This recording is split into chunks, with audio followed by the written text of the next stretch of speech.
Pronto. Boa noite, oficial, para todos e todas os estudantes que estão aqui nessa palestra sobre educação e novas tecnologias. É um prazer estar aqui com vocês nesse início de semestre, né? Essa primeira semana. Eu recebi o convite do professor Vitor, que é o nosso coordenador, nosso diretor de ensino, né? Para estar falando um pouco para vocês a respeito dessa relação que tem das novas tecnologias com docentes e discentes, né? Isso faz parte de uma programação diária, né? Ontem teve programação, anteontem teve programação, os alunos de pedagogia, nesse exato momento, estão com a coordenadora de pedagogia, com uma outra sala, né, participando de bate-papo. Amanhã eu estou muito aqui porque eu também coordeno curso de História, né? E amanhã eu vou estar com os alunos de História separados para falar especificamente de História, mas hoje é o meu objetivo aqui, o objetivo do convite para eu estar presente aqui com vocês é para a gente bater um papo, para a gente conversar um pouco sobre um tema que a todo instante está batendo na nossa porta, né? Tanto agora, nesse momento que a gente está estudando no ensino superior, né? Quanto vai estar batendo na nossa porta quando a gente vai exercer as nossas múltiplas funções como professores por dentro da escola, ou espaços não escolares, né? Tem uma diversidade de possibilidades que quando a gente se forma em licenciatura a gente tem.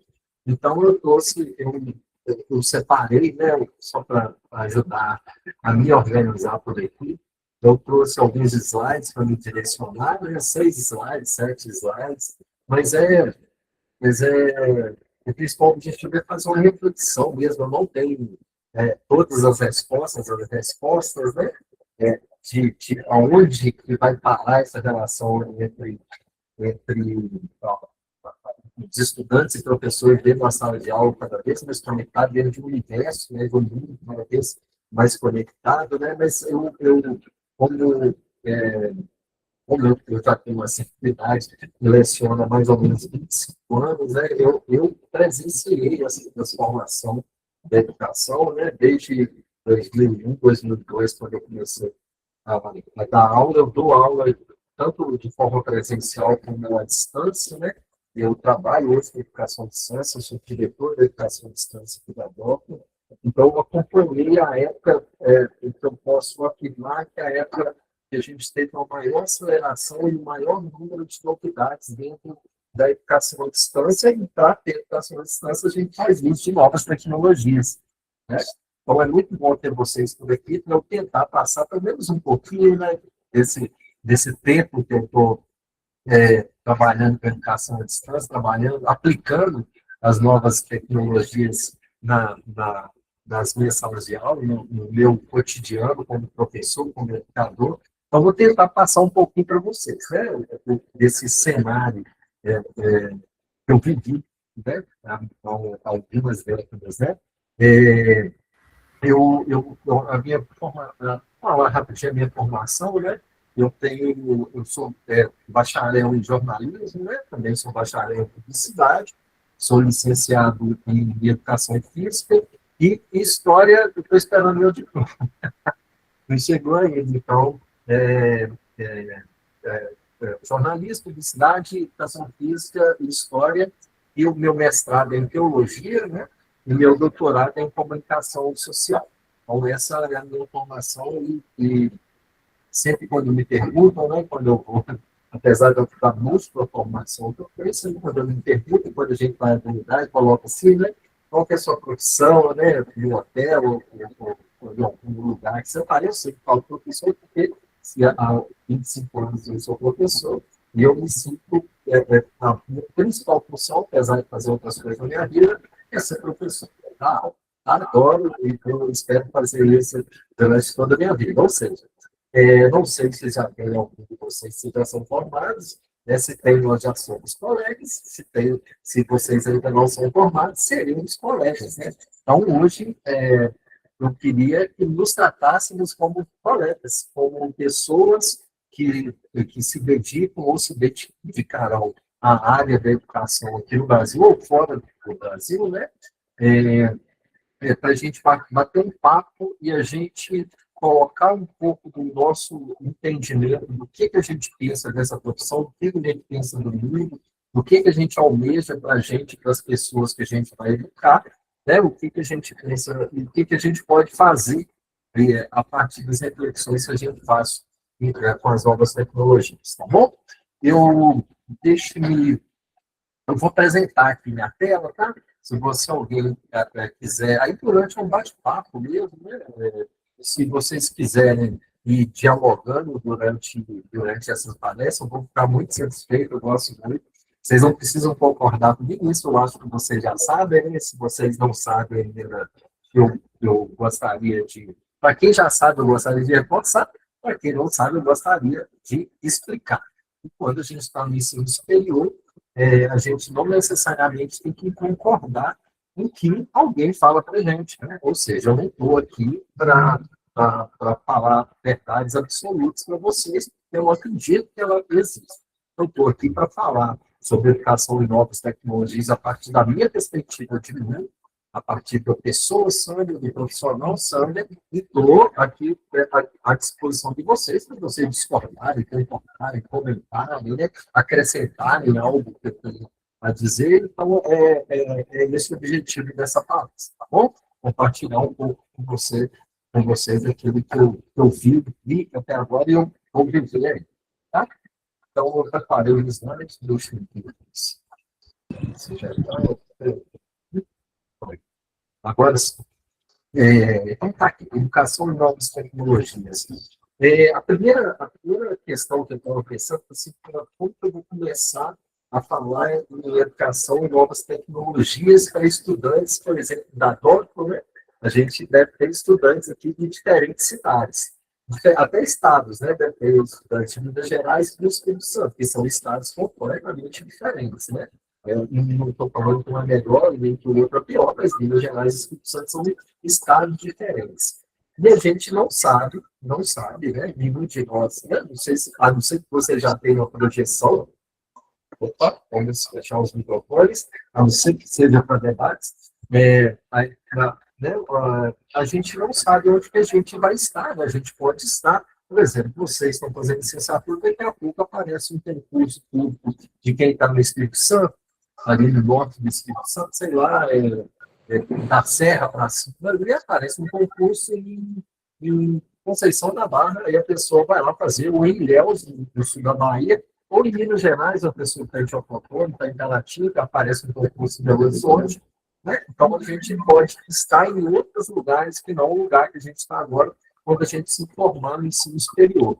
E eu pensei muito nisso quando eu estava fazendo essa palestra. Como que eu vou definir para as pessoas o que a tecnologia, qual é a importância e qual que é a aplicabilidade, quais são os pontos positivos e negativos da tecnologia no Brasil. Eu pensar assim, gente, a tecnologia do Brasil é um país gigantesco. A tecnologia do Brasil vai depender muito, muito de onde a gente, né, nós, vocês, vamos poder estar. Né? Eu até consegui uns dados aqui bem bacanas aqui, né? Que hoje mais de 90% das nossas escolas estão conectadas, né? São escolas que possuem em algum local, algum laboratório, alguém na sala de aula, com laptops que circulam, aqueles carrinhos que levam o laptop, né? Ou seja, um dos grandes problemas que a gente tinha com a tecnologia, eles foram reduzidos nas últimas décadas, né? A primeira coisa era o acesso, né? O acesso às novas tecnologias. Então, isso é um problema que a gente tinha que, em parte, está superado. Só que a tecnologia está nas escolas, mas ela não está da maneira adequada ainda. A grande maioria dessas escolas, a velocidade da tecnologia, da internet, que são usadas pelos estudantes e professores, não atinge as necessidades que a gente tem. Né? Então, aí a gente já tem um problema. Isso, e eu estou falando de um cenário de onde a gente está, que a gente está, tanto em Minas como em Espírito Santo, a gente está na região sudeste do Brasil. a região sudeste e a região sul, como a gente sabe, são as regiões onde a tecnologia é mais desenvolvida. Então, a gente pode viver situações, sendo professores, né, em escolas que não necessariamente têm a capacidade tecnológica do lugar que a gente está vivendo hoje. Ou seja, quando formos fazer concurso público, quando formos mudar, caso a gente for mudar para algum lugar para dar aula, a gente tem que levar em conta qual é o perfil daquele locus que a gente estará. Inclusive na mesma cidade. Na mesma cidade. A gente pode pegar, vou pegar, deixa eu ver, Caratinga, né? Eu, por exemplo, estou aqui em Caratinga. Algumas escolas em Caratinga têm uma approach de tecnologia diferente de outras. Então, esse contexto a gente também tem que levar em consideração. Qual o contexto? Que vai depender da escola que a gente vai ter, que a gente estará, nós vamos ter que fazer adaptações e arranjos pedagógicos para atender os nossos objetivos a partir da capacidade tecnológica que existe nas escolas. Tá? Então, o que é isso? É a gente se situar, né, pessoalmente, antropologicamente, que é a nossa questão pessoal, e sociologicamente, que é a sociedade que a gente está dentro das novas tecnologias. E o outro ponto, que é o que eu acho importante ressaltar para vocês, é que eu tenho visto, né, alguns colegas, né, tenho lido muito também comentários de cientistas, lido artigos científicos, livros que estão sendo lançados, né, vídeos, né, a respeito da utilização da inteligência artificial na tecnologia. Eu imagino que boa parte de vocês está usando. Acho que boa parte de vocês está usando. Nós que estamos hoje como fazer uma base. A maioria dos estudantes hoje que entram no ensino superior tem entre 17 e 18 anos ali até 25 anos. A maior fatia desses estudantes estão no ensino superior estão nessa faixa nova, que tem as universidades de 26 a vida também tem uma grande fatia e vai diminuindo. À medida que a idade aumenta, vai diminuindo a porcentagem de estudantes no ensino superior. Nós, né, a depender da geração que a gente está, a gente tem uma relação com a inteligência artificial diferente das novas gerações. Né? Inclusive, se a gente hoje tem 18 anos, quem hoje tem 10 anos, ou seja, 8 anos menos que alguém que tem 18 anos, essa pessoa de 10 anos ela tem uma relação com a tecnologia diferente da pessoa que tem 18. Porque, à medida que as gerações avançam, as tecnologias vão ficando cada vez mais, entre aspas, normais. A utilização dela vai ganhando cada vez mais importância e as novas gerações tendem, né, pelo próprio momento de vida que eles estão, a ter mais acessibilidade, de ter mais liberdade de usar as novas tecnologias. Né? Vamos pegar um outro cenário. É muito comum que quase 100% dos estudantes hoje, né, que estão no ensino superior, quase 100%, não estou falando 100%, mas na área das licenciaturas quase 100%, tem outras áreas que têm cursos com aulas tarde, noite, por exemplo, aí diminui, né, com as licenciaturas.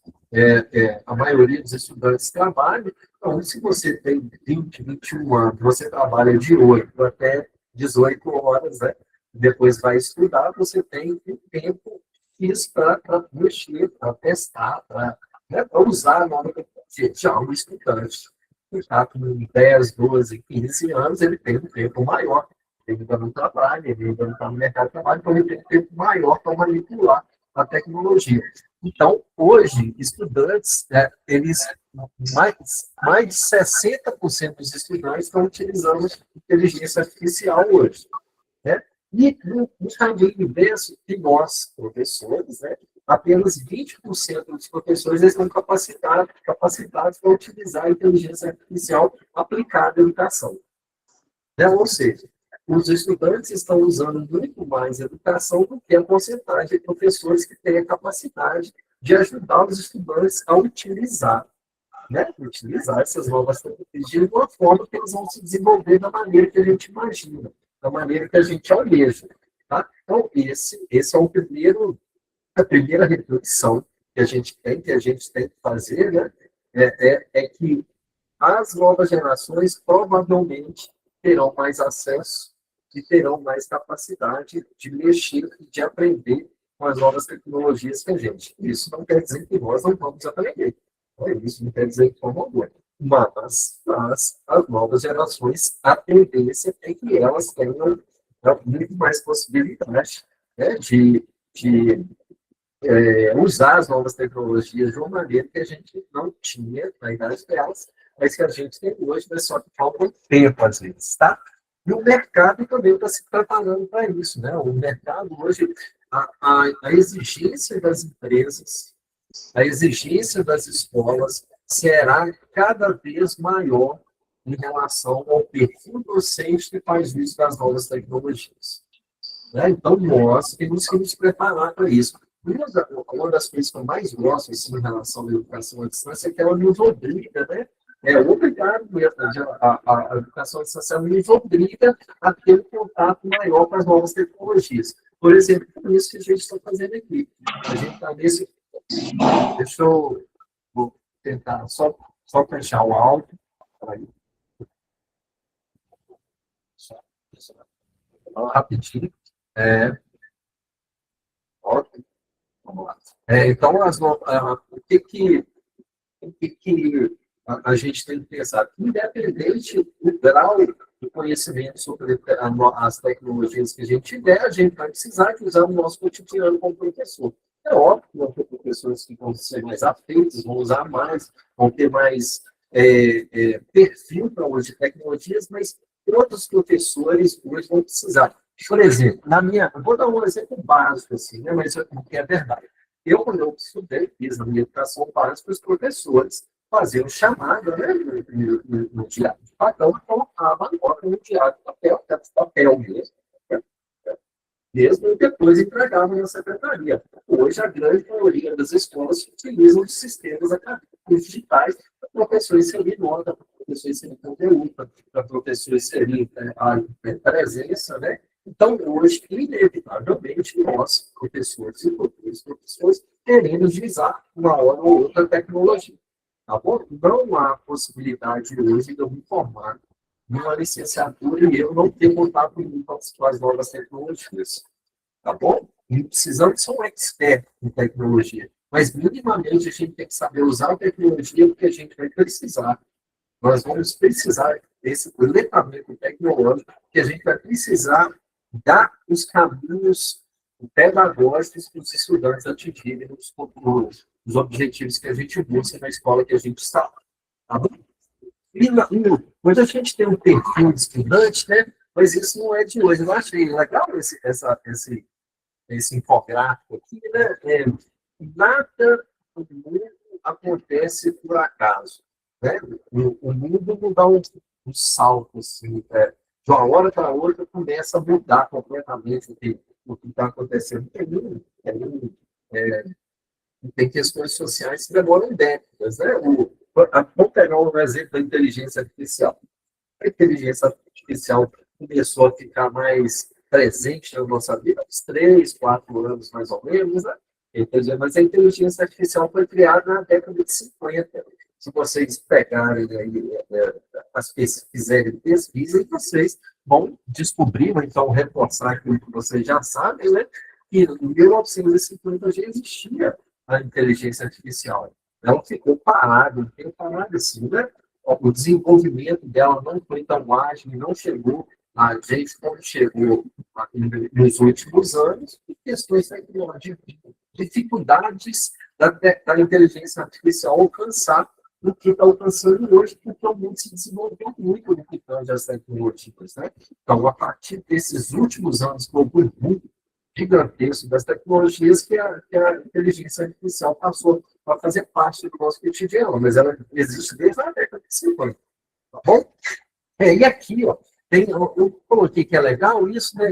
E o que acontece ao nosso redor geralmente molda a pessoa que a gente é, geralmente molda a sociedade que a gente está. A gente não somos seres humanos, cidades, né, ou estados, ou países isolados do mundo. Né? Lógico que temos países isolados, raramente, mas ainda tem hoje, né, Coreia do Norte, mas o mundo hoje ele é cada vez mais interconectado.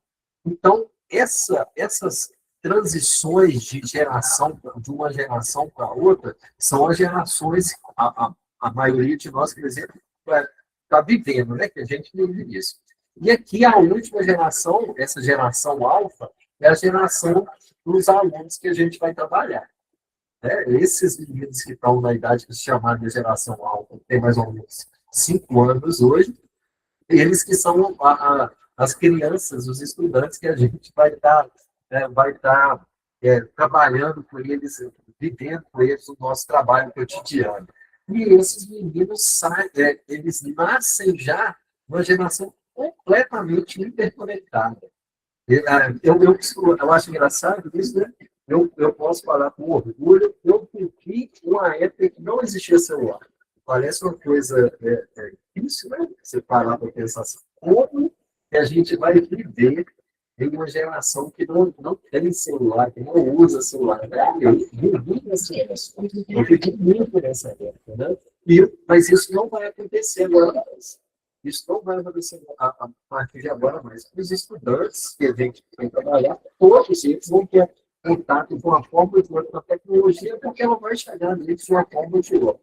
Aí, então, quando a gente for pensar no contexto dos estudantes, no contexto dessas crianças que a gente for trabalhar para transformá-los em adultos que vão fazer um mundo melhor, que vão fazer uma sociedade melhor, a gente está falando desses estudantes que são imensos, que acham que a tecnologia, sentem que a tecnologia ela é onipresente. Tá bom? Então, é essa geração que a gente vai trabalhar.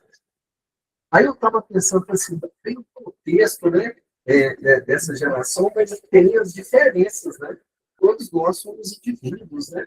É, é, Mesmo um estudante que é da mesma sala do outro, eles têm pensamentos diferentes, eles fazem coisas diferentes, e eu fui lembrando, e eu me lembrei da questão das máscaras sociais. As máscaras sociais é uma definição lá da psicologia, de algumas décadas atrás, né? Que diz assim, os seres humanos, eles são uma pessoa, são várias pessoas, porque a pessoa ela se transforma, né? Ela veste máscaras diferentes a partir de determinados locais que elas estão. Então, os estudantes, nós somos assim, e os estudantes também serão assim. Cabe a gente, como estudante, mostrar, como educadores que somos e seremos, ou seremos, né?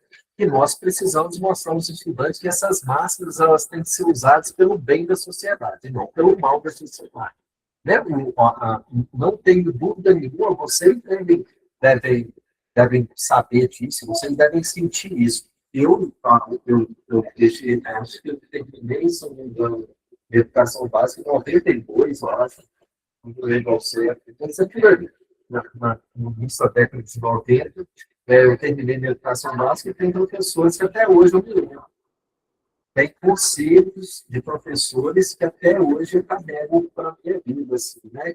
Que é o que eu acho que a gente deve colocar como horizonte na nossa produção como docente, né? De transformar a vida das pessoas a partir da minha relação com ela, para fazer essa pessoa ser uma pessoa melhor.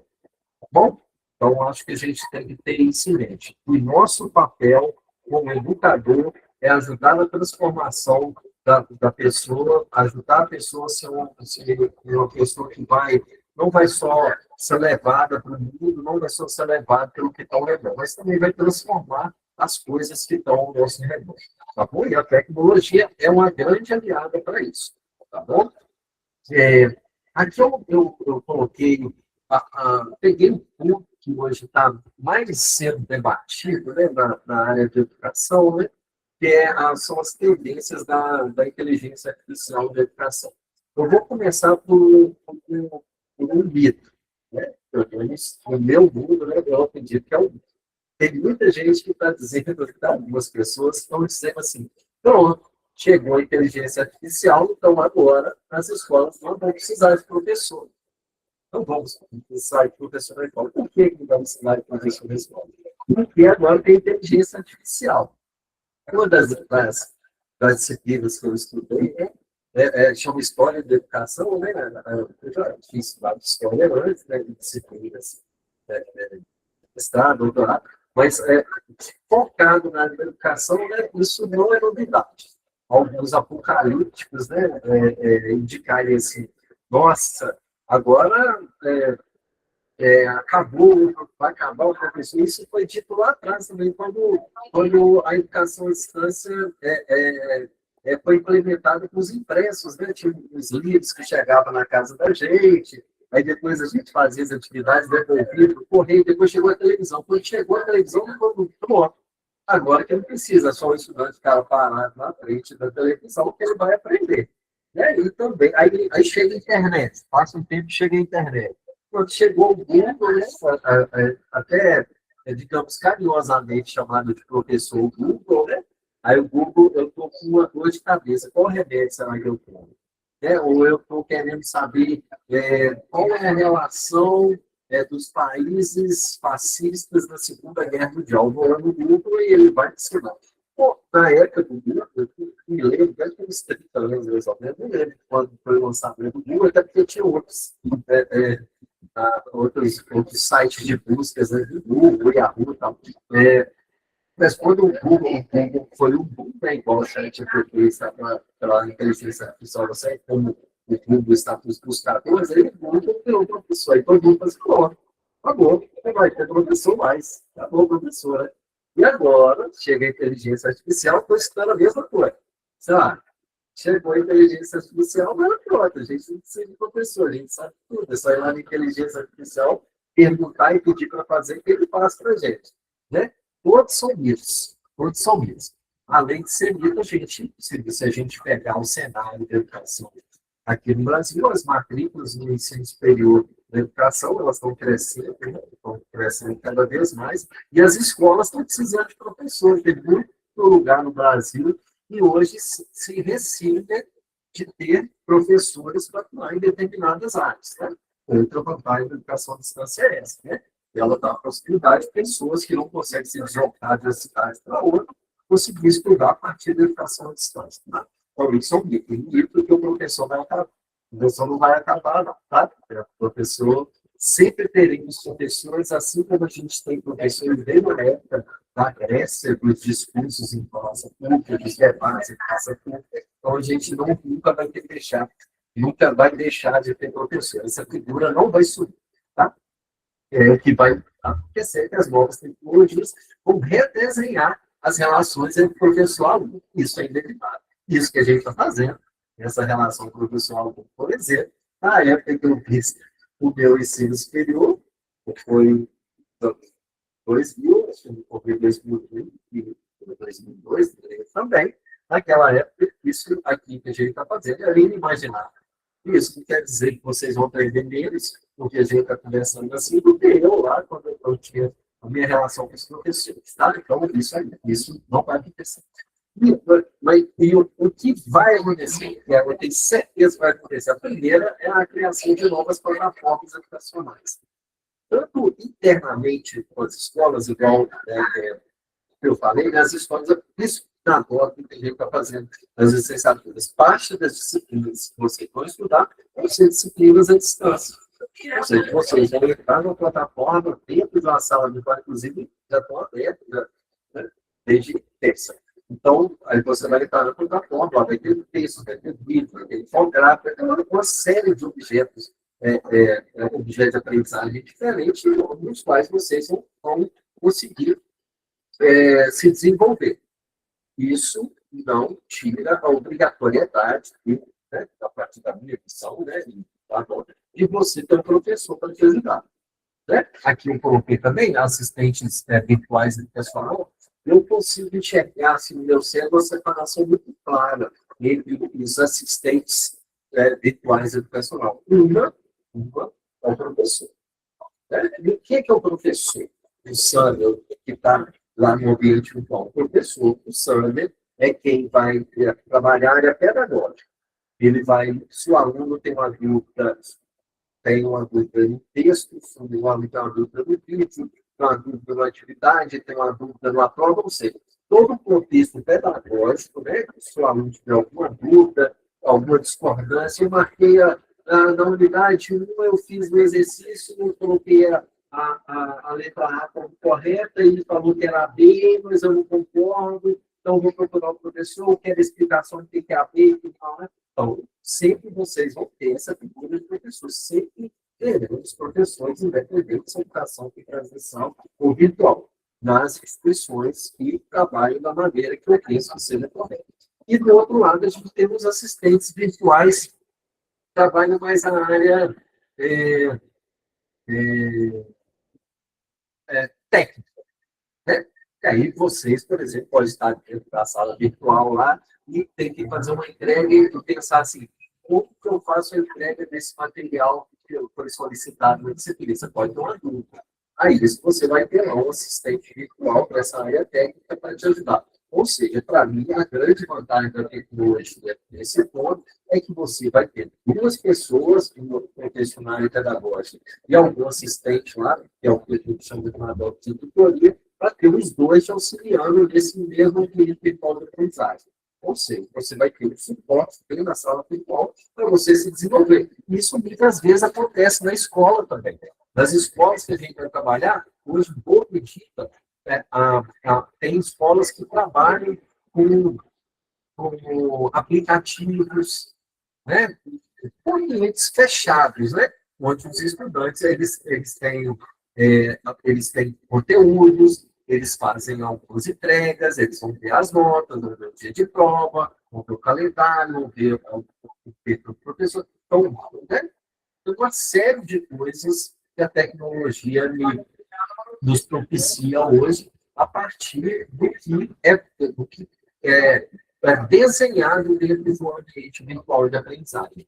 Eu não acho que só um ambiente fechado seja isso. É óbvio que as escolas têm que ter isso. Eu não consigo imaginar uma escola que não tem ambientes virtuais para essa relação, né, entre o professor e o aluno, né, e da educação básica dos pais, dos alunos, obviamente. Né?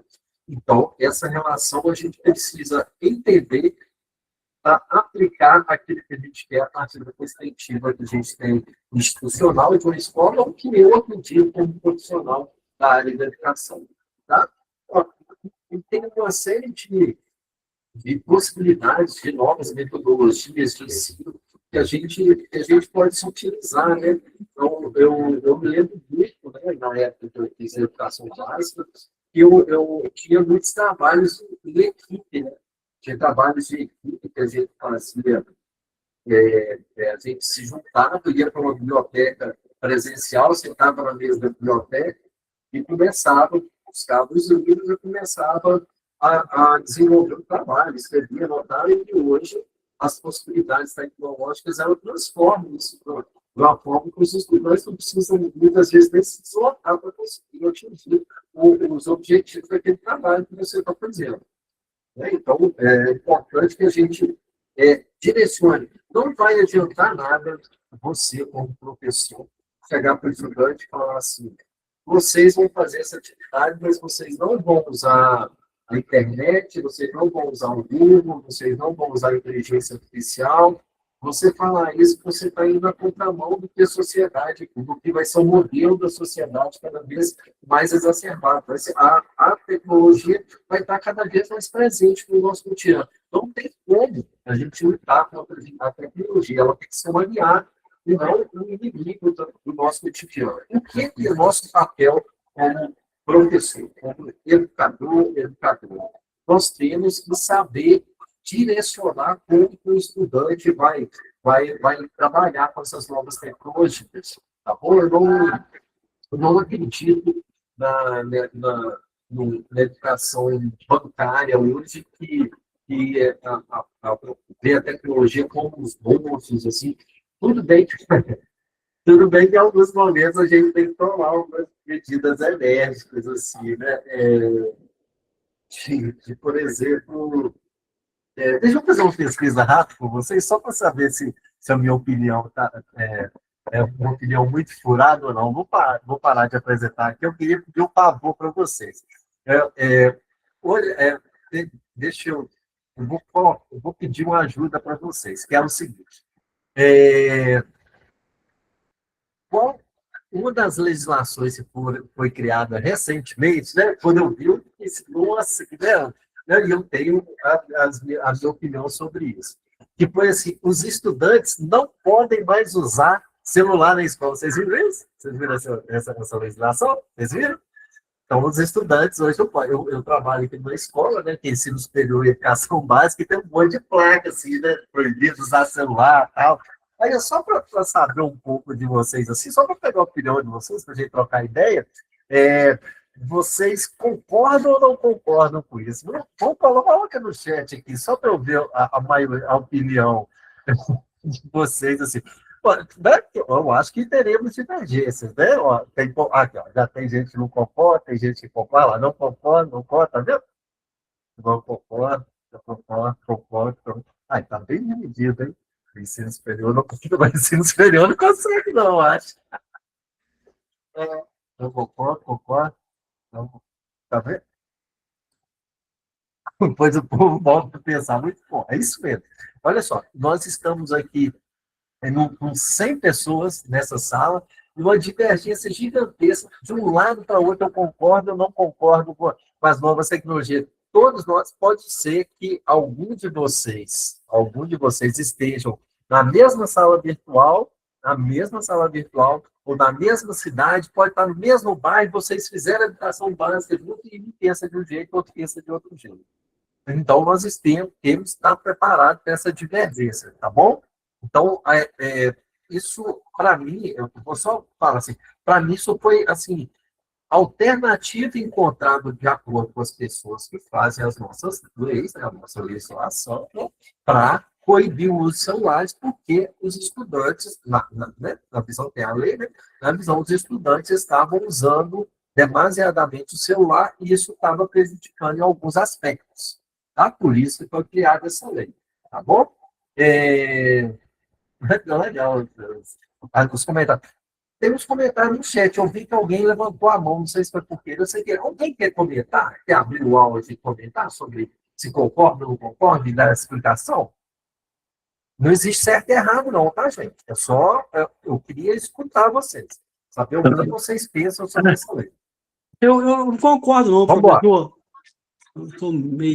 Eu acho que tira muita atenção do aluno. Quando eu estudei, tem bem tempo que eu frequentei a sala de aula, a gente não podia usar nem relógio. Quando eu estudei, nos anos 90, a gente não usava relógio, o professor não deixava usar nem relógio, para não tirar a atenção, né? O celular hoje tira muita atenção do aluno. É benefício demais, né? Mas ele tira muita atenção. Essa é a minha opinião. Eu não podia usar relógio, principalmente. Você pegou aqueles relógios de calculadora, você lembra? Que tinha na aula de matemática, não podia usar aqueles relógios, não? Sim, relógio assim que você usava e tinha os calculadores. Assim. Sim, tinha. O professor de matemática não gostava, não deixava usar relógio, não. Disso. Vamos lá, pode. Assim, o professor de história também, falecido Márcio Ulisses também, ele não aceitava relógio, não podia conversar muito, tinha que ser muito pontual. A gente tinha um sino, né? O sino tocava lá, tinha que estar todo mundo dentro da sala de aula e quietinho. Quando eu estudei, né? Tem bem tempo, tem 30 anos atrás. Gabriel também. Vai lá, Gabriel. Obrigado, viu? Boa noite aos caros aí, estudantes. Eu concordo apenas com o fim pedagógico, né? E às vezes os estudantes entram na sala de aula Tá me ouvindo aí? Tá, não tá? Aí entrar com o celular no momento de aula, não sei para, né, para interagir no estudo, eu acho que não seria interessante. Agora, para fim pedagógico seria interessante. Eu acho que a legislação foi feita assim, para os meninos não conseguirem entender isso, não, né? Ficavam usando demais. Assim. Tem vários comentários, vocês sabem que esses comentários depois ficam salvos, é muito legal isso, né? De alguns comentários aqui, de eu concordo de usar o celular desde que seja da maneira correta, né? Que a pesquisa, para fazer uma pesquisa, né? Para criar as interatividades entre os estudantes. Aí tem muitas escolas que proibiram os celulares, por exemplo, né? Mas ao mesmo tempo essas escolas têm tablets, né? Que elas dão para os alunos, com determinados ambientes para eles fazerem algumas coisas nos tablets, né? Não imagino que tenha sido tirar a tecnologia das mãos dos estudantes, mas simplesmente direcionar a tecnologia e, ao mesmo tempo, indicar que tem tempo para usar a tecnologia e que tem tempo que você não pode usar a tecnologia. Inclusive, porque tem estudos hoje, né? Tem estudos hoje que indicam que, se passar determinado algum tempo além do que é necessário, as crianças começam a ter problemas com as telas. É estudo científico isso, tá bom? Então, uma das coisas mais legais que eu adoro assim, no ensino superior são as possibilidades que a gente tem de não concordar com outra pessoa. Tá? Ninguém quer estar certo, está errado, todos nós temos as nossas opiniões. É super importante o mundo, sei lá, o mundo hoje meio maluco, né, meio polarizado, as pessoas hoje estão bravas, né, as pessoas, né, há muitas pessoas com dificuldade de viver com outras pessoas que pensam diferente, né?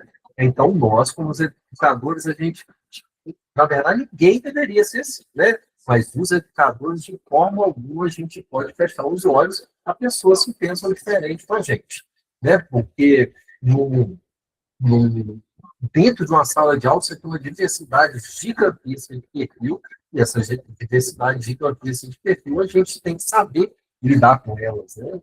Com essas diversidades de perfil, tá bom? Tá. Obrigado aí depois eu vou ler todos os comentários quando chegar na gravação, e vocês, pelos comentários, vocês vão me ajudar muito. Imediatista, exatamente. Os meninos hoje, eles são mais imediatistas do que eu. Eu gosto dessa geração. Vamos lá, deixa eu voltar aqui. Pronto. O que eu fiz aqui? Eu fiz 2 slides que eu achei legal, né? São N, né? São N possibilidades aqui que a gente tem. Eu fiz um slide professor de tecnologia e outro estudante de tecnologia. Eu fiz 2 slides. E nesses 2 slides eu trabalhei com tópicos, né? O tópico benefícios e desafios. Né? É lógico que tem outros, mas vamos destacar alguns aqui. Vamos começar pelos estudantes, né? Aí vamos começar pelos benefícios. Olha que legal para os estudantes. Eu não considero estudante, mas, gente, é óbvio que eu separo, né, o meu tempo de vida, né, e a minha. Eu estou no ensino superior, eu vou trabalhar para estar na educação básica, né, não sei, a série ainda, né? Não sei ainda, eu vou trabalhar, mas tem os benefícios, eu tentei pegar o máximo possível, assim, né, de tentar abranger todas essas séries que a gente vai trabalhar, tá?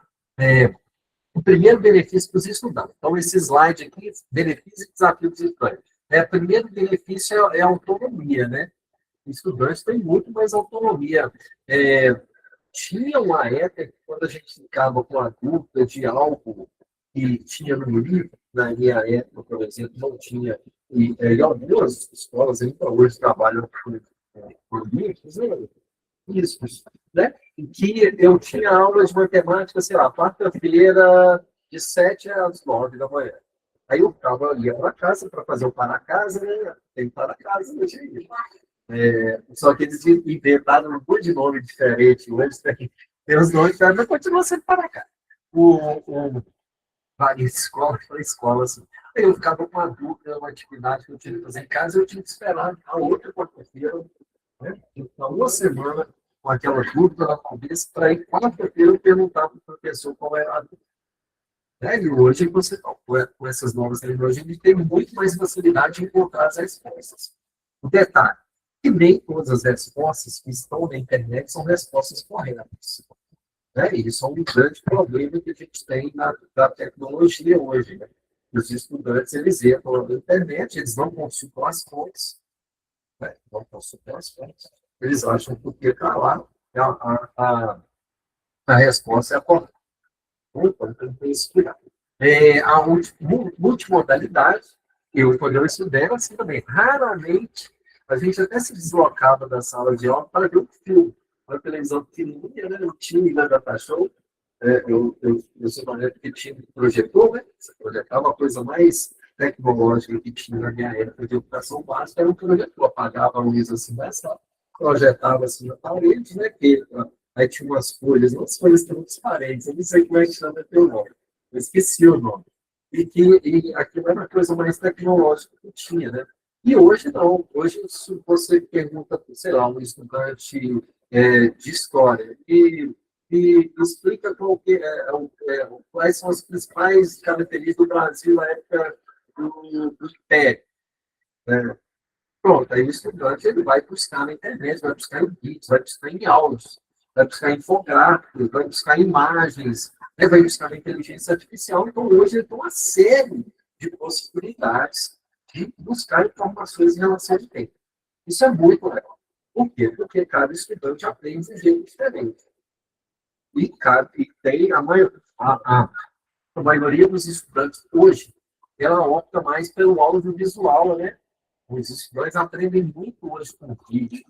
Né? Os vídeos, hoje, a característica dessas novas gerações é aprender muito com vídeos. Né? Então, é a característica dessa geração. Na minha época, os livros, né? Eu aprendia, a gente aprendia com os vídeos. E hoje não, são os vídeos. Como estamos entre pessoas licenciadas, que futuramente vão ser professoras, vocês sabem qual que é a melhor maneira de aprender de acordo com a pirâmide da aprendizagem? Sabe? Da beleza? A maneira mais fácil de você aprender é você ensinar. Só didática, né? Pensam que essa é a professora, né? O seu trabalho, ele é diretamente associado ao seu desenvolvimento como profissional. O que você faz, né? O que você passa para outra pessoa é o que te faz aprender mais. Né? Tem a pirâmide do conhecimento, essa pirâmide do conhecimento. Vocês podem até digitar na internet. Vamos aproveitar que a gente está falando de novas tecnologias e vamos ver se eu acho. Não tem nada aberto aqui, mas eu vou achar. Vou achar aqui. Imagens pirâmide do conhecimento. Aqui, ó. Tem a pirâmide do conhecimento de Maslow. Vamos lá, vamos pegar aqui a pirâmide do conhecimento. Cadê? Aqui. Então, pirâmide do conhecimento. Então, vamos ver Maslow. Aqui, ó. Eu aprendo menos lendo, depois escutando. Olha só como é que vai.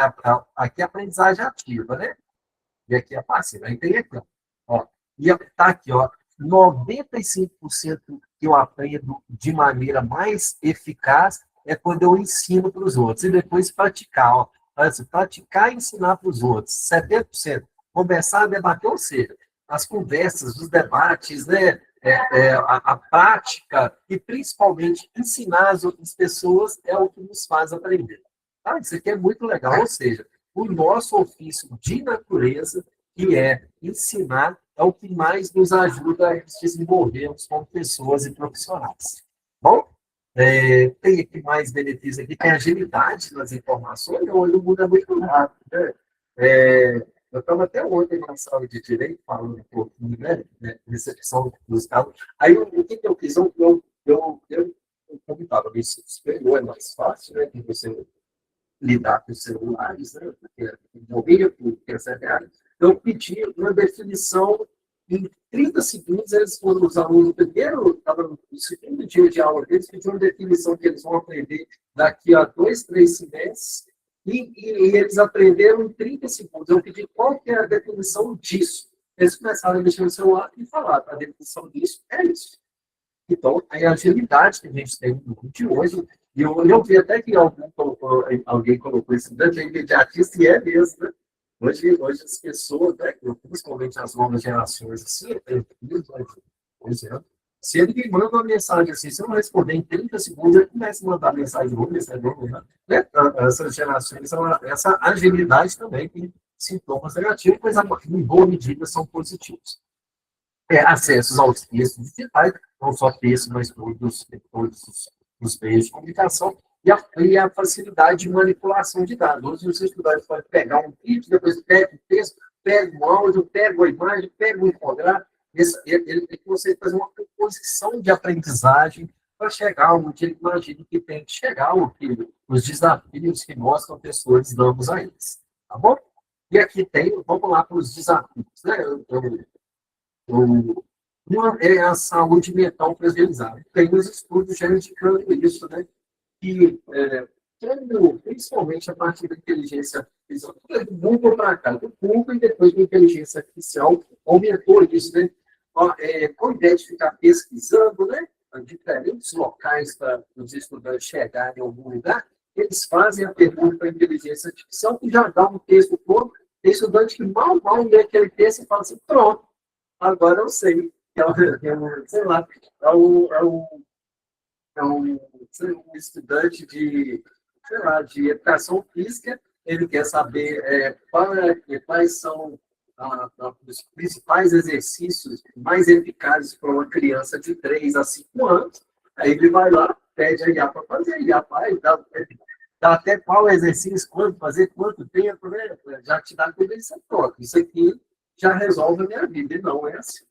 Não é assim que deve ser feito, né? A gente continua necessitando de profissionais que pesquisam e estudam o tema aprofundadamente para a gente conseguir indicar o que é certo e errado, o que deve ser feito. Olha o imediatismo exacerbado aqui que vocês colocaram aí no fórum, né? Parece aqui mesmo, é o que a gente falou há poucos minutos. Falta de filtro em redes sociais, né? Hoje tem pessoas, tem alguns países no mundo que estão criando áreas dentro de hospitais para tentar tirar um vício de pessoas em redes sociais. Então, isso é um grande desafio, né?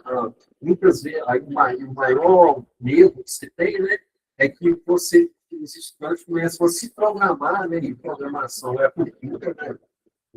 E os estudantes começaram a definir o que vai ser feito da vida dele, o que ele pensa na vida dele, a partir das redes sociais. Né? E as redes sociais, muitas vezes, elas são terra de ninguém, né? Tem opiniões, como não tem muito filtro ainda, né?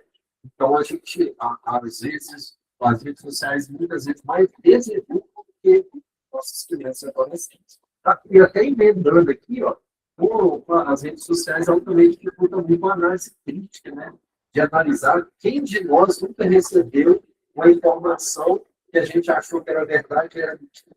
Isso acontece com nós, que somos adultos, né? Imagina com as crianças. Né? Imagina com os adolescentes, que ainda têm dificuldade de fazer uma análise crítica daquilo que está ao seu redor. Tá? Aí teve dificuldade de aprender temas, né? Foi feito até um estudo, não sei se foi na Holanda ou na Suíça, né? Tem um professor, vocês, né? Ele pegou e fez isso aqui é até legal, né? De fazer, eu fiquei imaginando fazer isso, né? Pegou a sala de aula lá e separou em 2 grupos. Pegou parte do grupo A, foi fazer uma pesquisa lá da biblioteca, né? Livros, papel, foi lá fazer na biblioteca. E outro grupo pode usar a IA, sobre o mesmo tema, né? A gente pega um tema lá, né? Sei lá, as tecnologias para o estudo da geografia. Pronto, aí vou lá, estudante vai estudar, para fazer essa pesquisa. O estudante da letra A até L vai na biblioteca e de M até Z vai com a inteligência artificial. E os resultados, no final das contas, né, foram muito parecidos. Né? Óbvio que quem fez a IA foi muito mais rápido, né? Foi muito mais, a velocidade para conseguir concluir o trabalho foi muito mais rápido do que quem foi fazer na biblioteca, no livro de papel e tudo mais. Mas o resultado final, o professor percebeu que era igual. Era igual, bem parecido, né? Aí o que ele fez? Na semana seguinte, olha que legal. Aí na semana seguinte ele volta com o mesmo tema. Aí o que ele fez? Ele pegou os 2 trabalhos das duas dos estudantes e criou perguntas em cima da entrega dos estudantes. E o que aconteceu? Os estudantes que tinham ido para a biblioteca para fazer o trabalho, eles conseguiram responder muito mais do que os estudantes que fizeram para a inteligência artificial. Por isso que está aqui dificuldade em aprender temas. Uma coisa é aprender e outra coisa é aprender os temas. E os estudantes que foram lá na biblioteca, que se debruçaram por mais tempo em cima daquele tema, eles conseguiram responder melhor. E isso é um forte indício de que a inteligência artificial, por ser por facilitar o acesso ao conhecimento, por facilitar o acesso às respostas, ela dificulta o estudante apreenda aquilo que ele precisa de acordo com o que a escola está se propondo, né? Com a disciplina de filosofia, sociologia, sei lá, matemática, português, literatura, geografia, história, sei lá, que está pedindo. E a outra, isso aconteceu mesmo, tá? Isso foi uma pesquisa realizada lá na Europa. E a outra é sobre a superficialidade das informações. Isso já veio na época do Google. O Google era muito comum isso quando o Google foi criado, assim, né? Não era, a internet não tinha essa internet. A inteligência artificial consegue se retroalimentar, né? E a internet chegou à época que ela precisava de alimentação. As pessoas continuamos alimentando. A internet, de redes sociais, de salas, a gente continua alimentando, mas hoje a inteligência artificial acelerou isso, que ela busca coisas de diferentes lugares e ela se retroalimenta de uma maneira cada vez mais ágil, de uma maneira ininterrupta. Né? Mas a superficialidade é isso. Na época que criaram o Google, eu me lembro disso. Né? Eu fazia ensino superior já e os colegas lá no Google, na época era Yahoo, né? E colocava lá, e a primeira definição que aparecia lá, eles clicavam, pegavam Ctrl+C, Ctrl+V, jogavam lá, e nem buscavam muito variar, e como não tinha muitas coisas, eles chegavam na sala de aula, tinha 50 alunos, 15 tinha a mesma resposta. Assim, né? Por quê? Porque eles estavam conseguindo aprofundar as reflexões em cima de determinado tema. Né? Então, esse é um dos problemas que a gente tem, os desafios que a gente tem nos estudantes, não pesquisarem, não buscarem diferentes fontes para conseguir entender o que está sendo solicitado dentro da sala de aula. Bom, e agora, tá, gente, vamos lá olhar para o nosso papel, professores e tecnologia. Vamos lá começar com esses benefícios que tem. Primeiro aqui, um avanço na gestão do tempo. Isso é muito legal, assim, né? Que hoje a gente tem possibilidades de ganhar tempo a partir das novas tecnologias. Eu, por exemplo, não utilizo de inteligência artificial, por exemplo, para fazer slides, né? A gente está fazendo muitos slides, nossa, tá lá. Então, uma diagramação, às vezes precisava até de procurar outras pessoas, um infográfico, um mapa mental. Eu adoro mapa mental, assim. Então, tem sites hoje que, ao invés de eu ficar fazendo desenho, criando, né, indo para cá, depois para lá, me dá um fio, me dá hoje é muito mais fácil de fazer. Então, há esse avanço na gestão do tempo. Tem uma gangorra aí, né, de quem concorda e de quem não concorda, com a questão que hoje já tem muita correção automática de textos, né, que vão para o padrão a partir de palavra-chave e consegue fazer a correção. Eu ainda não estou convencido que essa parte é legal, não. Aqui, até esse ponto, eu achei que a automação e criação, né? A gente pode usar as novas tecnologias para nos ajudar a criar algumas coisas, né? O que a gente tem que ficar sempre atento, né? É que da mesma forma que a gente cobra os estudantes de indicar fonte, de procurar a fonte certa, nós, como os professores, temos que ser exemplos disso também, tá bom? Buscar evidências de aprendizagem, né? A gente dentro de uma sala, isso é batata que está acontecendo. Você entra dentro de uma sala de aula e você tem 30 alunos lá, nenhum aluno igual para o outro. Então, hoje, você tem a tecnologia, você consegue hoje mensurar quais são as lacunas que cada estudante possui. Algumas escolas já têm uma automação disso, né? Inclusive usando inteligência artificial. O professor, lá no Japão, que é isso? O professor, ele tem um banco de dados, e a partir desse banco de dados, ele mensura determinadas habilidades e competências que ele quer para determinado tema, e ele começa a criar um aluno foi bem nessa pergunta, foi mal nessa pergunta, e dessas 10 perguntas, ele transforma um banco de dados em 2, 3 perguntas para preencher as lacunas que cada estudante deixou ao responder determinado tipo de coisa. Né? Então, há essa possibilidade da gente começar a enxergar o estudante de maneira individualizada. Isso é muito legal. Tá? Aqui, isso assim, evidências e customização da aprendizagem.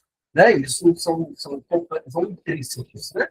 Aí tem que intercâmbio pedagógico, é outra coisa.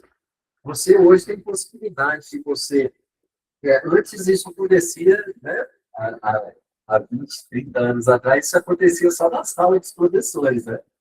Você estaria na sala dos professores, você é um professor de história, de geografia, de matemática, sei lá, do terceiro ao quinto ano, aí você encontra com o professor do sexto ao oitavo ano. Aí um conhece com o outro, olha aí, nossa, aquele menino que passou, está provando do sexto semestre, ele dá muito trabalho no quinto semestre, então, olha, eu estou fazendo uma prova com a questão de múltipla escolha, eu estou colocando um desenho aqui, eu estou colocando um texto, né? A gente tinha isso dentro da sala do professor. Hoje a gente não precisa nem estar perto, nem na mesma cidade para estar fazendo intercâmbio pedagógico. Né? Inclusive, tem outras possibilidades. A gente tem, na própria internet, uma série de canais no YouTube, por exemplo, que professores criam para passar não só para alunos, mas para outros professores também, professores de professores que estão ideia. Isso é fantástico, esse intercâmbio pedagógico, para a gente conseguir se desenvolver. Nós temos que ter noção que nós temos que trabalhar juntos em prol da educação, que a educação vai transformar o país. Tá bom? E aqui o múltiplo acesso às fontes. Né? Então, a gente, o livro tem muitas fontes, né? E na internet tem N fontes a mais, porque não tem como o livro ter tantas fontes como tem na internet. Por quê? Porque a internet é a concorrência de todas exagero de várias fontes, da maioria das fontes que a gente tem para estudar, independente da área que a gente esteja. Tá bom? Esses são alguns benefícios que eu imagino que sejam os principais, tá? Mas tem outros, tá? E agora os desafios que os professores têm. O primeiro é o tecnoestresse cognitivo. Né? Eu invento a palavra bonita, né? Eu não tinha escutado bonita essa palavra. Tecnoestresse, né? O que é o tecnoestresse? É que as tecnologias, elas criam tal imediatismo com os estudantes, tal imediatismo, inclusive, pode ser por, sei lá, por um gestor da escola que você vai trabalhar, né? Os pais da escola que você vai trabalhar, não sei. Depende do tipo de relação que a escola que você vai trabalhar tem com os pais e com os estudantes, né? Que você é cobrado o dia inteiro em relação a isso. Né? Você, a todo instante, você tem que ficar respondendo coisa. Né? O tempo ele começou a ser mais flexível, tanto por bem quanto por mal. Então, uma das coisas que a gente tem que fazer é, de vez em quando, pegar assim, o nosso celular, pegar o nosso tablet e falar assim, vou deixar isso aqui parado. Não quero ver o celular durante algumas horas, ou durante o dia. Eu quero ficar com a minha família. Eu quero fazer coisas que vão me levar ao contato pessoal e de presencial com as pessoas. Né? E dentro da sala de aula também, isso é muito legal. Né? Tem um monte de... É óbvio que a gente não vai deixar de usar a tecnologia, é impossível isso, né? Mas de vez em quando a gente cria algumas alternativas que fogem à tecnologia, ela para tentar fazer o estudante entender algo que a gente está querendo que ele aprenda, eu acho que é super importante a gente deixar um pouco a tecnologia de lado, tá bom? As inovações a todo instante, isso que eu sinto na pele diariamente. Né? Eu não sei se tem algum professor hoje no mundo assim, que consegue acompanhar todas as tecnologias. Quando eu estou começando a aprender profundamente uma coisa, aparece outra, no gente, vocês não vão conseguir acompanhar todo esse trem. Vou pegar um exemplo da inteligência artificial. A inteligência artificial aparece ali com o chat GPT, até pronto. Resolvi minha vida com o chat GPT. Aí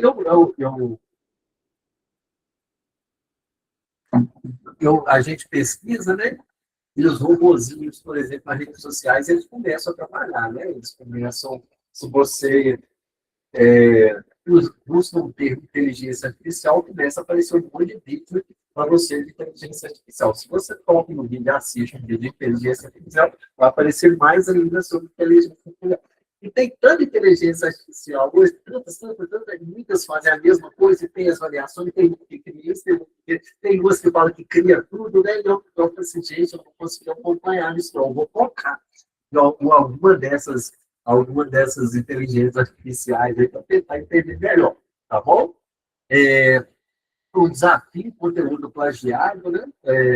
A inteligência artificial está chegando, ela varia muito do prompt, né? Prompt é a pergunta, o estilo de pergunta que você faz à inteligência artificial para criar uma imagem, criar um vídeo, criar uma animação, criar um texto, né? Então, o prompt que vai dizer, e o prompt é como que você lida com. Até inteligência artificial hoje que cria prompt, né? Você põe lá na inteligência artificial e assim, eu quero um prompt para fazer um texto sobre inteligência artificial. Aí ele cria lá o prompt, vai lá e cria um texto lá, um prompt lá, e você pega aquele e joga lá no chat GPT para você. Então, hoje é muito difícil você identificar conteúdos plagiados na internet. Está ficando difícil, não sei se para vocês, para mim, tá? Para mim não é difícil. De vez em quando eu vejo os vídeos assim, que eu não sei se é pessoa, se é algo criado pela inteligência artificial, já aconteceu algumas vezes comigo, eu ficar em dúvida em relação a isso. Eu não sei se a pessoa deve, mas isso está acontecendo. Uma coisa eu tenho certeza, que está ficando mais difícil de você descobrir o que é real e o que não é. O que é verdade, sim, né? O que é ser humano, o que é uma criação da inteligência artificial. Está ficando cada vez mais difícil. Não está muito fácil igual era há 5 anos atrás, não. E cada vez mais vai ser difícil. Tá? O desafio de entender o perfil do estudante, né? Os estudantes hoje é difícil de entender, porque o mundo hoje ele é muito multifacetado, né? Antes a gente chegava dentro da sala de aula, né? ou a gente seja como professor, você já deu aula, né? Ou quando a gente era estudante mesmo, a gente identificava, ó, aquele grupo ali é o grupo que gosta de esporte, aquele grupo ali é o grupo do fundão, aquele grupo é o grupo de Caxias, que você conseguia identificar o perfil do estudante. Hoje é muito difícil fazer isso, muito difícil fazer isso, é complicado hoje, até vocês lembram que eu falei no início da palestra lá sobre as máscaras, né? Então, até isso, né, às vezes, os estudantes eles se comportam de maneiras diferentes a partir inclusive em disciplinas. O estudante pode se comportar de uma forma nas aulas de matemática e na aula de educação física ser outra coisa, na aula de geografia, na aula de história ser outra coisa, na aula de literatura ser outra coisa. Então, está muito difícil dessa identificação do estudante como um todo, né? E também lidar com sistemas acadêmicos, que é as escolas que a gente vai, a toda escola de gênero, todo novo componente tecnológico que a gente tem que entrar, né, se eu agora for criar um e-mail sei lá, no Gmail, eu nunca criei e-mail no Gmail, eu vou ter algumas dúvidas para mexer no Gmail, né? Então, lidar com sistemas acadêmicos também é um desafio para os professores, tá bom? Opa. Tem muita Aqui é até informação. Bom, e aqui um último exemplo, para a gente fechar. Até depois para a gente, se a gente quiser Então, uma debater. observação com a inteligência artificial aí, essa questão de internet, a internet ela oferece uma gama de entretenimentos, programas, né, que tira a atenção das crianças, e esse hoje em dia é um desafio também para as escolas, né, competir, né, já que a internet oferece tantos meios de experimento, que tira a atenção das crianças. Então, é um desafio do professor também conseguir trabalhar, né, determinados conteúdos, já que as crianças, na própria escola, dentro de sala de aula, está focada, está internada em casa, né, com programinhos que está acompanhando na internet. Então, tira o foco das crianças, e a escola, né, observa que tem essa dificuldade, né, de levar a informação e conhecimento, né, para as crianças, justamente por essa com essa questão, né? Que antigamente, quando não tinha, né, tanta variedade assim, de entretenimento na internet, só tinha a TV, né, que é aberta, que é, né, Rede Globo, e outras, as crianças que aprendiam, né, tinha mais interesse né, de casa, aprender, estudar, enfim. Hoje em dia está difícil por causa desses programas de YouTube, entendeu? Que traz muitas crianças. Meus filhos não têm, por experiência própria, falo que meu filho, o nível de aprendizado é muito reduzido devido, né, à atenção que eles ficam, né, o tempo todo moído de assistir programas de entretenimento, desenhos, e, enfim, a escola está passando por essa dificuldade, não, hoje em dia. E olha, é exatamente isso. E é porque é difícil competir, né? Vamos parar para pensar, né? Olha só o que os estudantes têm nas mãos quando eles têm a internet, né? Aí nós estamos lá, né? Dando aula para eles, ó, o ser humano, né? Dando aula para ele, falando algumas coisas. Aí quando ele vai na internet, ele acha um monte de coisa, acha animação, acha isso, acha aquilo, animais. Eu até peguei aqui para mostrar para vocês que já era previsto isso, tem, é um livro, né, que eu li lá quando eu fiz jornalismo há muito tempo, né, que é esse livro aqui, A Sociedade do Espetáculo. Né? Olha só, o cara é 1968, tá vendo? Né? Ou seja, lá 40, 60 anos atrás, esse rapaz aqui falou que ia ter a Sociedade do Espetáculo. O que é a Sociedade do Espetáculo? É uma sociedade onde as imagens valem muito mais do que algumas palavras. Tá? Então, é difícil hoje você convencer os estudantes que há formas diferentes, né, de você aprender o que é necessário para você se desenvolver. Tá bom? E aqui os últimos tópicos aqui dessas reflexões que a gente está fazendo, né, são dicas, né? São algumas dicas, assim, né? Primeiro, use a IA como apoio, não como substituto. Isso aqui vale para a gente, vale para os estudantes. Então, um conselho até que eu gostaria de passar para vocês, como estudantes agora do ensino superior, né? Eu não seria correto da minha parte, eu não gostaria e não farei isso para vocês não usarem IA, porque eu acho que seria bom usar, eu acho que deve usar, sim. Mas a IA ela não deve substituir aquilo que você pensa, né, de você deixar de refletir em cima, inclusive, da resposta que a IA está dando, e isso lá na frente, imagina se para vocês, ou só no ensino superior, se a IA é usada dessa forma, para as crianças, como que vai ser? É um pouco que o colega, o Gabriel, lá, estava falando aí dos celulares, né? Então, é complicado isso. Então, a IA nunca vai ser usada, nunca será um substituto do ser humano, né? Ela tem que, mas ela é um apoio do ser humano, como as outras tecnologias são, tá bom? Combine a IA com as tecnologias tradicionais, né? Vamos pensar como que eu posso... você está lendo um livro a respeito de um conceito histórico de algum tema marcante para o mundo, sei lá, sobre a história da internet. Né? E você está lendo o livro lá e o livro te dá uma história da internet foi criada. A internet foi criada na época da Guerra Fria, ela nasce lá nas instituições de ensino norte-americanas, e depois elas ganham o mercado. Aí você fala assim, o que será que... Eu sei que tem um pensador, um Piaget, né? O que será que é a relação do Piaget com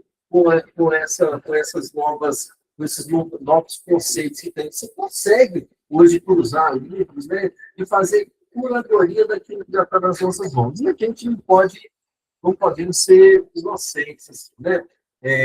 Muitas coisas, pelo menos que eu aprendi nos livros, né? Muitas coisas eu não concordo, né? Na época, quando a gente é mais novo, assim, a gente tem alguma dificuldade, já naquela época eu tinha dificuldade, mas agora a dificuldade não tive dificuldade até isso. eu tinha muito acesso às informações e quando estava no livro ali, eu tomava como verdade absoluta, né? Então, por exemplo, eu chamava de descobrir o Brasil, né? Como se o Brasil, como se não tivesse ninguém aqui, né? A gente, com o tempo, a gente foi refazer algumas coisas, mas é isso, né? A possibilidade da gente cruzar informações a partir de diferentes meios, inclusive reescrever história. Seja reescrever contextos de geografia, de história, conceitos de educação física, né? Qual que é a idade correta de você praticar um esporte de alto impacto, né? Então, tudo isso a gente tem possibilidade de cruzar livros, por exemplo, com outros conceitos que estão surgindo no momento, inclusive internacionais, né?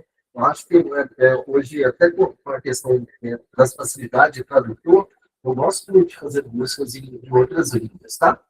Verifica a confiabilidade das informações, né? Isso é fundamental. Eu estou assim, receoso, né? Inclusive, com a IA, né? A IA, ela, ela, ela vai se moldando a partir do que ela encontra com aqueles termos que tem na internet. E nem tudo que a IA busca é verdade. Né? Se tiver, a IA pode buscar conceitos completamente equivocados, nomes completamente equivocados, né? De datas equivocadas, pode fazer cruzamento de dados equivocados, né? E a inteligência artificial é o reflexo daquilo que está no ambiente virtual, né? Então, se a gente não souber cruzar a informação e fazer a curadoria daquela informação que a gente pode correr em erros crassos para a gente mesmo e para os nossos alunos, tá? Ensina os alunos sobre a ética digital, né? O que você pega na internet não é seu. Não é seu, né? Você vai lá na internet e fala, cria um texto para mim sobre, sei lá, sobre o desenvolvimento, como que é o contexto histórico da Caatinga do Brasil. Aí ele vai te dar um texto lá e você vai dizer, pronto, esse texto é meu agora, que eu pedi para a IA fazer, né? Então é muito importante a gente indicar isso para os alunos, inclusive, existem questões de direitos autorais, né? Então, não só questões éticas, mas como questões legais também, né? Explore ferramentas gratuitas e acessíveis. Eu tirei, né? Eu tenho tirado o tempo para mim, né? Para aprender, né? De parar, para um tempo assim, vai aí, tipo, o que provavelmente uma criança de 9, 10 anos aprende com 2 horas, 1 hora, demora 5, 6 horas para aprender, né? E faz parte mesmo, eu sei que é assim, eu sei que daqui a pouco, com essas 35 anos, quando tiverem 20 anos, vai ser assim com as novas gerações que virão depois dela, né? É um pouco disso aqui que a gente falou anteriormente, né? Mas é importante, isso é importante que a gente tenha a mente aberta para esse último ponto aqui, fechar. Que nós precisamos estar sempre prontos para aprender. Aqui é o meu e-mail, né? Caso vocês queiram. O meu e-mail, deixa eu pegar o e-mail. Colocar. Vocês queiram me escrever, fazer pergunta, ou comentário, alguma coisa assim, vocês podem escrever para mim, quando vocês quiserem, tá? Uma coisa é certa, assim, nenhuma profissão que existe ensino superior, quando você se forma, você está pronto, você vai estar pronto naquele momento, mas você não vai estar pronto daqui a 5, 10 anos. Por quê? A velocidade do desenvolvimento da sociedade, ela é cada vez mais rápida, né?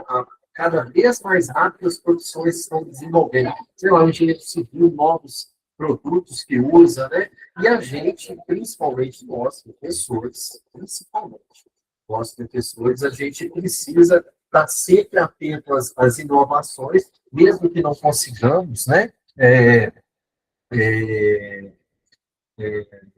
acompanhar tudo, eu acho impossível, e não vai ser só eu, nem só você, ninguém, eu acho, consegue acompanhar todas as novidades, mas nós temos que estar abertos a essas novidades. Isso a gente não pode abrir mão. De sempre estar preparado para aprender. E a educação continuada ela é fundamental, principalmente para os professores E a gente tem, inclusive, para aprender com os nossos alunos, né? Tipo, eu estudei na época da ditadura, né? Eu fiz educação básica na época da ditadura, então algumas perguntas eu nem podia fazer e tal. Né? E hoje não, hoje é possível, inclusive, a gente aprender. Hoje eu acho que, inclusive, é possível, né? A gente aprender, porque o conhecimento ele foi ampliado de tal forma, né? E hoje a gente pode aprender, vão ter pessoas que vão saber igual ou mais do que a gente, né? Então a gente tem que estar aberto a isso, para ser um eterno aprendente. Bom, é isso. Falei muito, né, gente? Queria abrir aí, né, para comentários, se vocês quiserem discordar de mim, quiserem. Bom, vou deixar aí. Alguém quer pensar algum comentário?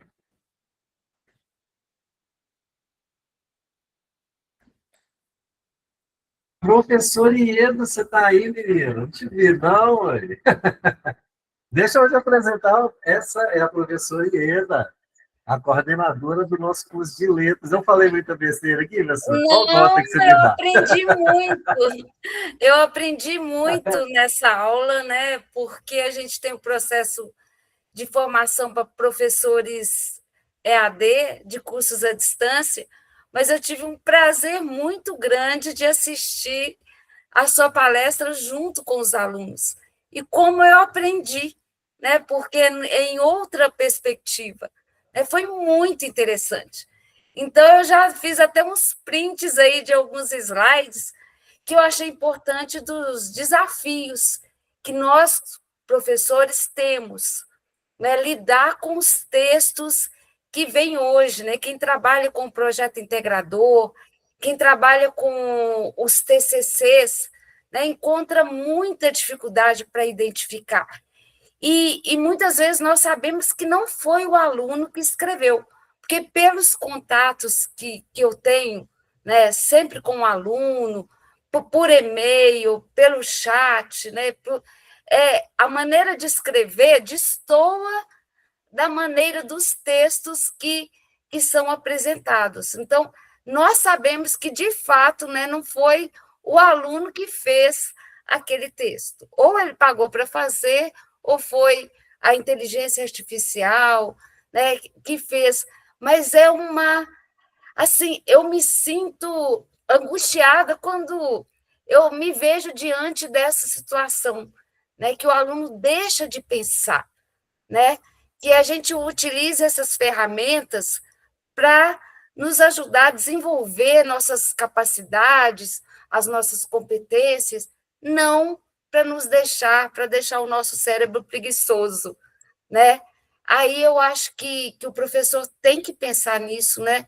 São duas ações, as ações dos alunos, dos professores. Eu sou da época da ditadura, né? Eu estou naquela primeira fase lá que o professor Sander abordou, eu já tenho 61 anos, aí eu vejo assim, eu acompanhei, mas é difícil a gente acompanhar, né? Que eu já era do presencial, fui migrando aos poucos para EAD e gostei, né? Eu gostei de trabalhar com as tecnologias e de trabalhar com a educação à distância. Então, foi um prazer muito grande estar aqui na aula do professor Sander e com vocês também. Aprendi muito. Muito obrigada, professor. Você é a prova que a gente nunca deve parar de aprender, né? Quanto tempo você deu aula? Quanto tempo de educação básica você tem, professor? 38 anos. 38. 30 Não, eu comecei a trabalhar, eu me formei em 86 no curso de letras. E em 87, eu estava com 22 anos, eu já comecei a trabalhar na educação básica. Então, eu já passei por essa trajetória até o ensino superior. Já sou aposentada da rede municipal de Juiz de Fora em 2015. Eu estava com 51 anos. Nossa, tá aí eu não tinha te visto aí, não, você acaba de comprovar, e ela, além de ser professora de vocês, ela é minha professora também. Tá? Acabo ela da prova viva daquilo que eu falei, que nós, que somos educadores, né, nós não podemos nunca parar de nos desenvolver. Bom, Então, obrigado, professor. Você comprovou aquilo que eu estava falando. É, Então, é isso. É é isso. verdade. Obrigado pela presença, professora. Obrigado pela presença de todos vocês. Né? A gente tinha agendado de fazer até 8h30. Gostei muito desse momento que a gente passou. Vamos ter outros momentos, né? E caso vocês queiram ampliar esse tema, ampliar esse assunto, quiser trocar ideia, quiser escrever, quiser discordar, concordar, se quiser pegar dicas, né? Eu adoro estudar as tecnologias. Como eu fiz lá em 2001, comunicação social, que trabalha muito com tecnologia, né? Então, eu gosto muito dessa área. E desde que eu dou aula à distância, né? E a dar aula à distância é isso aqui que a gente está fazendo, é se encontrar de maneiras diferentes do presencial. Então, eu estou à disposição de vocês, dando ou não dando aula para vocês em alguma disciplina, eu me coloco à disposição para ajudar no que se fizer necessário. Beleza? Ó, bom semestre para vocês. Né? Não sei se tem aluno de história aqui, tem alguns que me chamaram de maluco, isso aí. Eu marquei um encontro com os alunos de história amanhã, às 7h da noite. Sexta-feira, pré-carnaval, 7h da noite. Se tiver uns alunos de história, eu espero vocês lá. Tá bom? Bom carnaval para vocês. Aproveitem com a família, né? Aproveitem para descansar, né? Quem for descansar. Se for pular o carnaval, que pule com responsabilidade, e nós somos exemplo das pessoas que estão à nossa volta. Beleza? Então tá, fiquem com Deus, desejo tudo de bom para vocês, tá? E até a próxima palestra que a gente vai ter no decorrer do semestre. Bons estudos, bom semestre. Obrigado pela presença. Obrigado, professor. Até mais. Até mais. Um abraço. Tchau. Obrigado, professor Sandy. Então, uma boa noite também. Tchau, Mais boa outro noite. abraço. Tchau. A coordenadora também. A coordenadora mora pertinho de mim, mora em Juiz de Fora, eu moro em Língua Duarte. Um abraço. Ah, pessoal. sim.